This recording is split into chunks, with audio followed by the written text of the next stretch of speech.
Hello and welcome to our YouTube channel the exam cracker. इस video में हम देखेंगे सीडीपी के 30 इंपॉर्टेंट क्वेश्चन जो कि आपके सीटेट एग्जाम प्रिपरेशन के लिए काफ़ी ज़्यादा हेल्पफुल रहेगी। शुरू करते हैं हमारी आज की इस वीडियो को। क्वेश्चन नंबर 1 देखेंगे, निम्नलिखित कथनों में से किसे अधिगम प्रक्रिया का एक विशेषता नहीं माना जा सकता है। फर्स्ट ऑप्शन है आपका अधिगम लक्ष्य उन्मुख है। सेकंड है अधिगम न करना भी अधिगम की प्रक्रिया है। थर्ड है शैक्षिक संस्थान ही एक ऐसी जगह है जहां अधिगम को स्थान मिलती है। एंड फोर्थ ऑप्शन है अधिगम एक व्यापक प्रक्रिया है। तो इन चारों ऑप्शंस में से आपको उसको चूज करना है जो कि अधिगम प्रक्रिया की एक विशेषता नहीं है।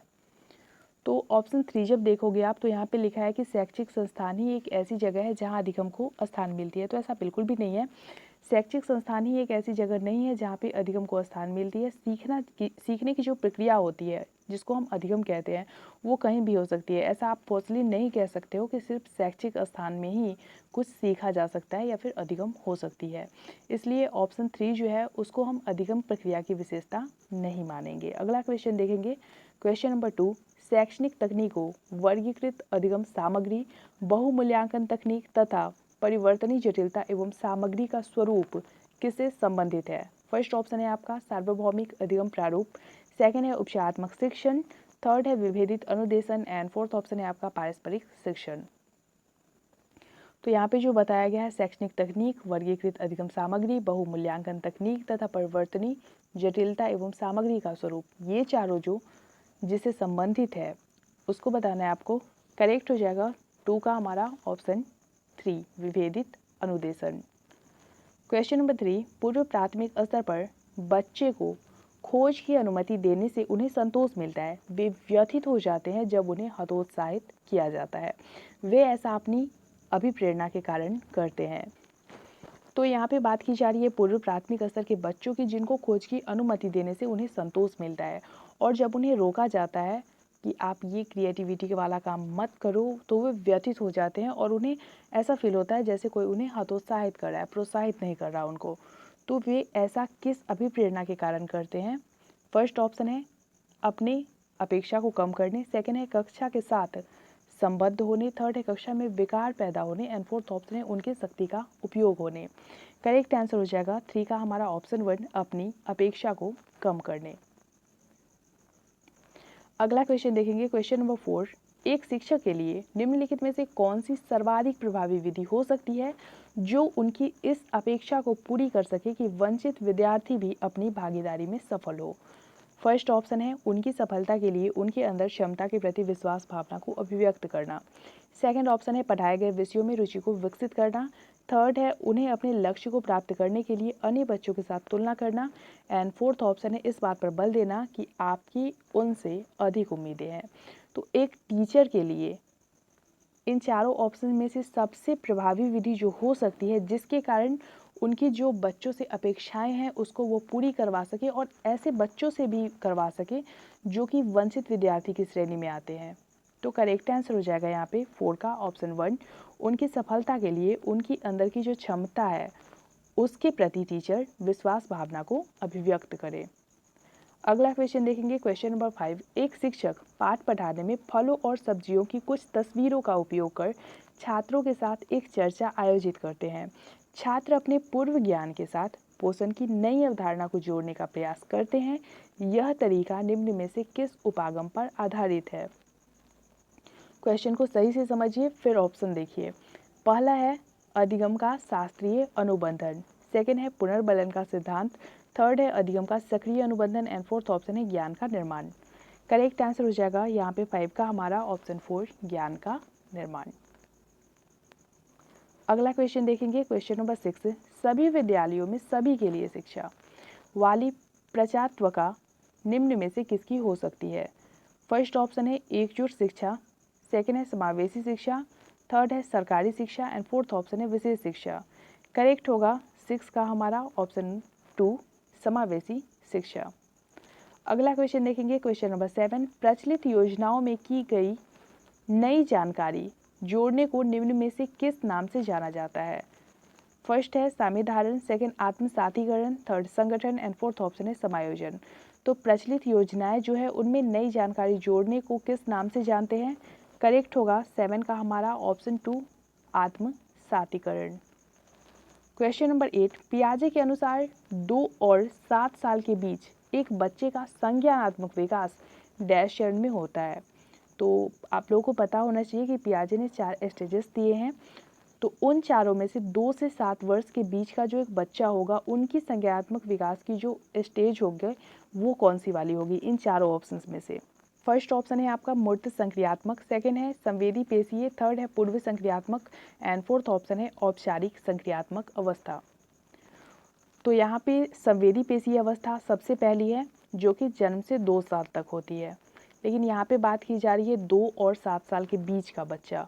तो इसका जो करेक्ट आंसर होगा हमारा वो हो जाएगा ऑप्शन 3, यानी कि सेकेंड स्टेज पूर्व संक्रियात्मक अवस्था।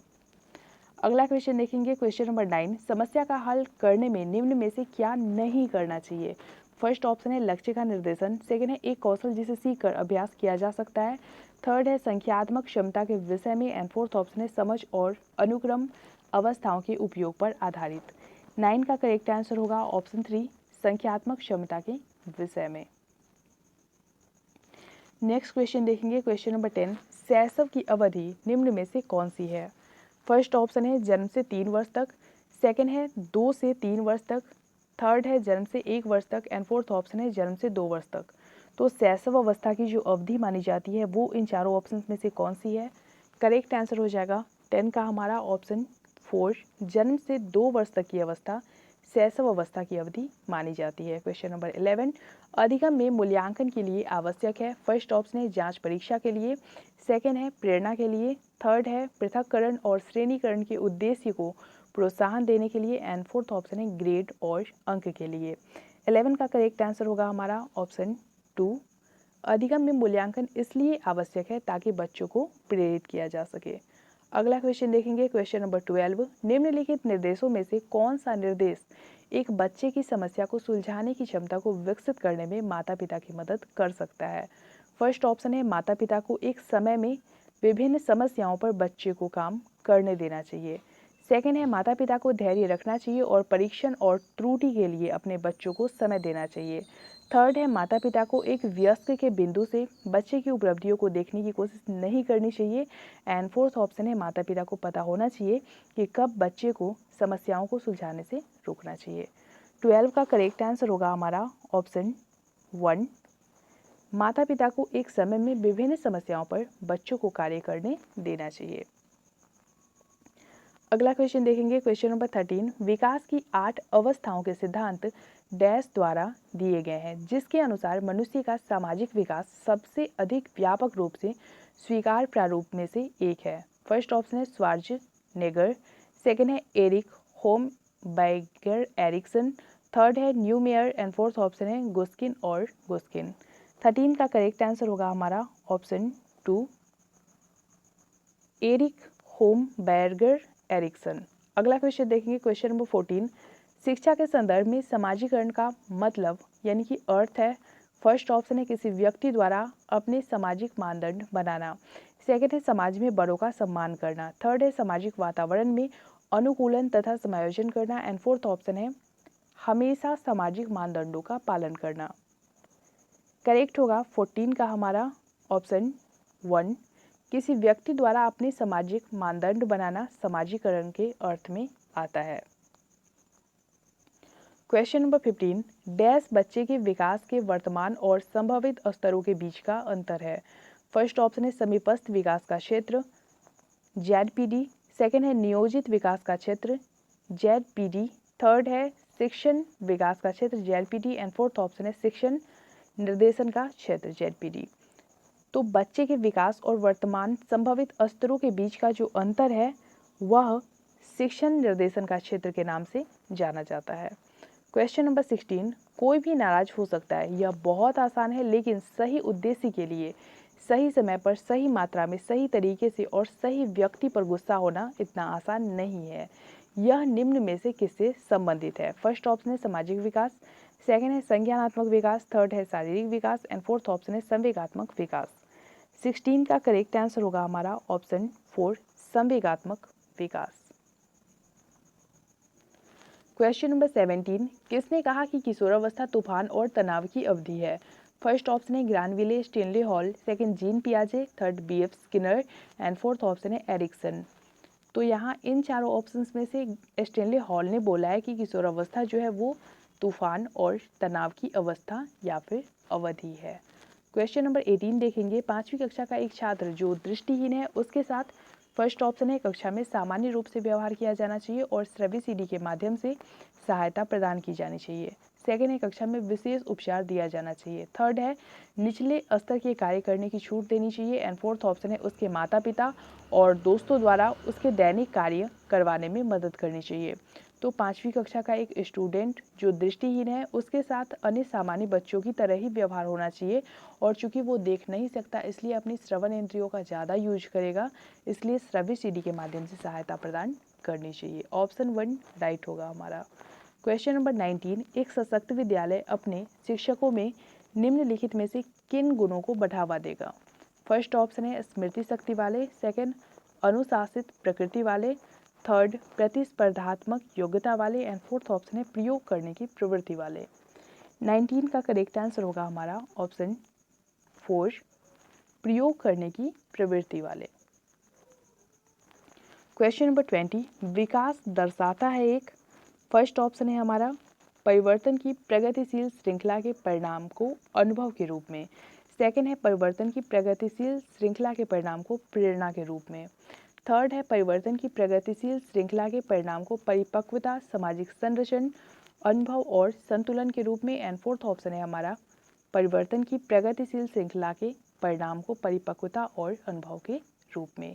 करेक्ट आंसर हो जाएगा 20 का हमारा ऑप्शन 3 परिवर्तन की प्रगतिशील श्रृंखला के परिणाम को परिपक्वता, सामाजिक संचरण, अनुभव और संतुलन के रूप में। Question number 21।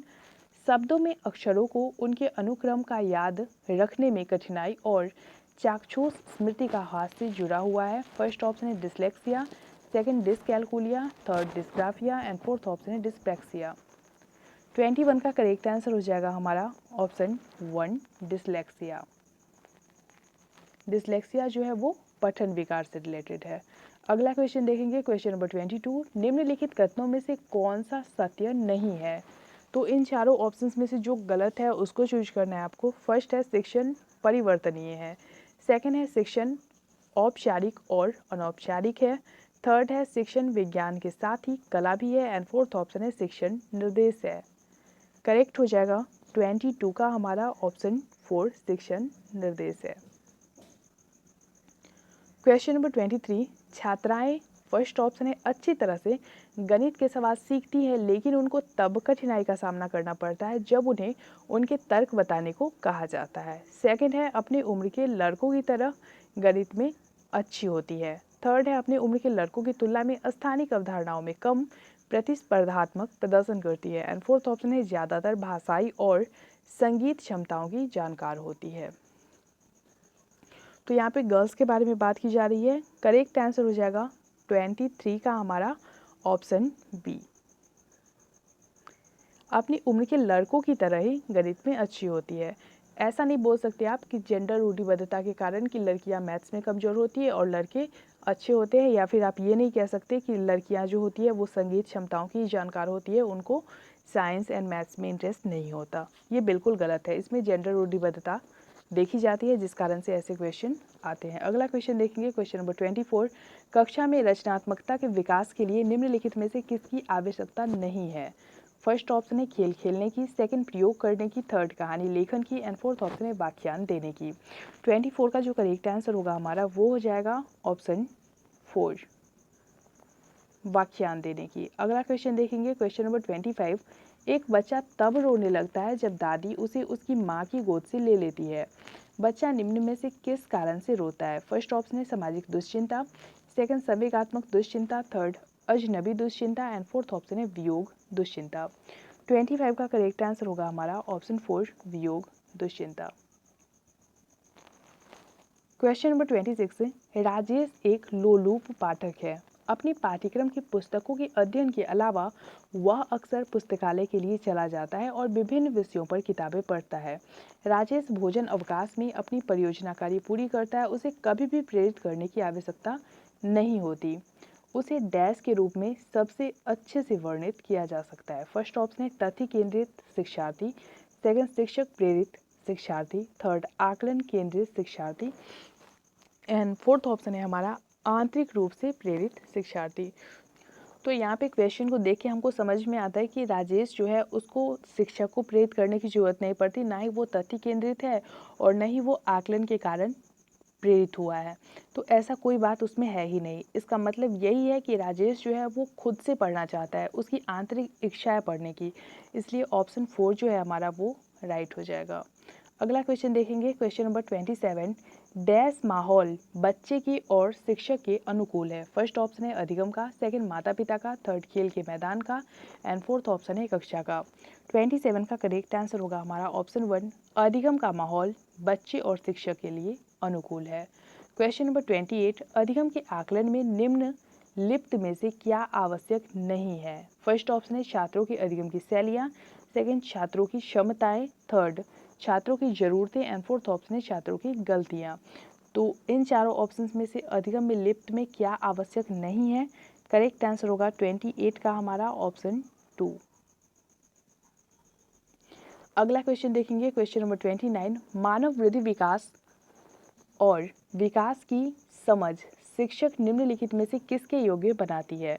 फर्स्ट ऑप्शन है शिक्षण के दौरान शिक्षार्थियों की भावनाओं पर नियंत्रण पाना, सेकंड विविध शिक्षार्थियों को पढ़ाने के बारे में अस्पष्ट होना, थर्ड है छात्र अपने जीवन को कैसे सुधार सकते हैं उसे बताना एंड फोर्थ ऑप्शन है एक निष्पक्ष तरीके से अपने शिक्षण का अभ्यास करना।